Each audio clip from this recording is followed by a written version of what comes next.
Third in the Elevate Daytona Beach lineup, let's hear it for Dr. Barry Tishler.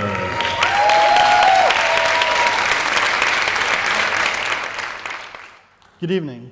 Tonight I'm here to raise awareness about the single most unaddressed public health crisis facing our nation today that practically nobody knows about. But first, a little about me so you just know where I'm coming from. I'm 55 and I'm living in long-term recovery from alcoholism and drug addiction. I'm married to an incredible woman, and we live in Ormond and we're raising our two amazing teenage girls. Professionally, I've earned an MBA and doctorate degree. I'm a certified recovery peer, and I'm currently the executive director of both the Addiction Education Foundation and Northeast Florida ACE Alliance. Knowing about my background is important in my talk, because you see, a while back, I was asked to speak at a mental health conference, where I was introduced to the keynote speaker, who would change my life both personally and professionally. You see, in all my education and training and work in the field of addiction, not know why, some people became addicts or alcoholics. Well, I was about to uncover a really big piece of that puzzle. What I was to learn not only predicted alcoholism, but over 40 negative health outcomes, including heart disease and cancer. Have you ever heard of ACEs, or the Average Childhood Experience Study? In 1997, Dr. Vince Folletti with Kaiser Healthcare and Dr. Anda with the CDC conducted the Average Childhood Experience Study, one of the largest investigations of childhood abuse and neglect that was then correlated against health outcomes.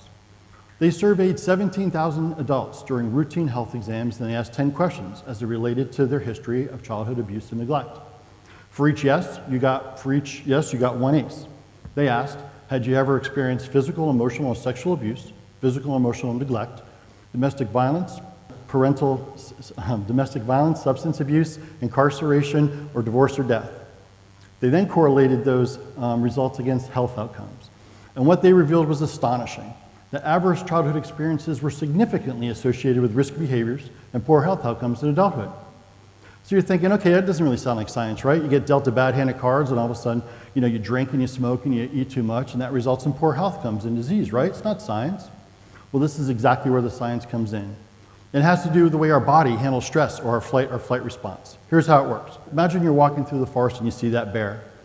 Immediately your brain sends a message to your body and it says, release stress hormones, adrenaline, cortisol, and your heart starts to pound, and your pupils dilate, and your airways open up, and you're ready to either fight that bear or run from the bear. And this is awesome if you're in the forest and there's a bear. But the problem is what happens when the bear comes home every night. And this system is activated over and over and over again, and it goes from being adaptive and life-saving to maladaptive and health-damaging. Children are especially sensitive to this repeated stress activation as their bodies and brains are just developing. High doses of adversity not only affect brain structure and function, they affect the developing hormonal and immune systems. And the data shows that ACEs are dose-related, so even if you didn't drink or smoke or eat too much, as your ACE score increases, so does the risk of onset chronic disease. And now let me tell you why. So not all stress is bad. Some stress is necessary and an important part of growth and development.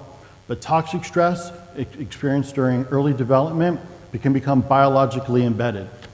The developing brain's neural connections and reward pathways, the areas that control memory, cognition, and behavior, are seriously impacted, resulting in the learning or the executive function of the brain being shut off and the survival brain staying on and in control, ready to fight the bear. And contrary to popular belief, time does not heal all wounds, as the progression of toxic stress outcome is clear. Preventing ACEs could seriously reduce the number of adults with heart disease, diabetes, stroke, MS, obesity, addiction, and more. Illnesses that never would have been linked to childhood trauma, and the science tells us so. So why doesn't everybody know about ACEs?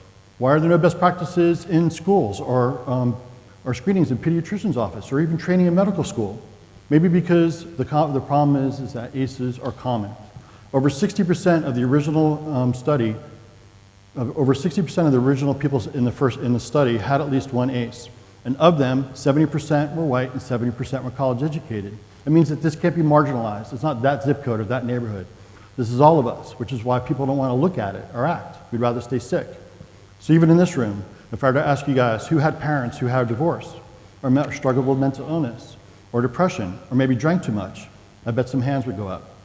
So what could you do if you experienced early adversity? Well, just as our scientific understanding of how adversity affects the developing brain is growing, so is our understanding of how resiliency heals the body and the brain. Resiliency is defined as the successful adaptation through adversity. Resiliency is learned and helps us to get through the trauma, to mitigate and reduce the impact of ACEs. And just as physical wounds can heal, we can recover function in the underdeveloped areas of the brain. This is the science of plasticity, that the brain is plastic or changeable. Resilience and neuroplasticity gives us the hope for healing ACEs. Learning this science has changed my life. What I've learned to be a sad and toxic reality, I now see and understand to be a growing movement to prevent, mitigate, and heal ACEs. So please, join me. Tell everyone you know, get involved, and be a part of the solution. This is real, it's treatable, it's beatable, and it's all of us. Thank you. Thank you.